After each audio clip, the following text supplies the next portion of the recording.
Supply আহারে পিলখানায় তো নামকাওয়াস্তে একটা কমিশন হয়েছে।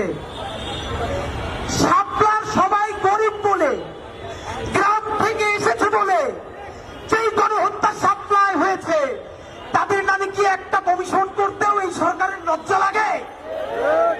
যদি লজ্জা লাগে তাহলে এই গরিব হুজুর তাদের রক্তের মধ্য দিয়ে এই সরকারে আপনার থাকতে লজ্জা লাগে না?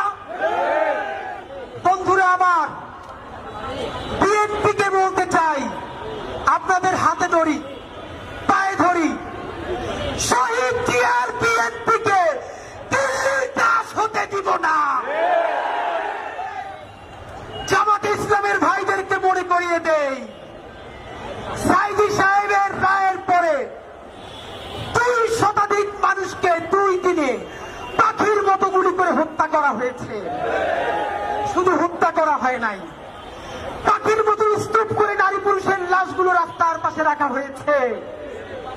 সেই গণহত্যাকারী আওয়ামী লীগ, তাদেরকে যারা দেখেছে তারা হলো সেই দিল্লি, ভারত, জামাতে ইসলামী। স্পষ্ট মনে রাখেন, সাইদি নিজামীদের জামাতকে ভারতের দাবিদার হতে দিব না।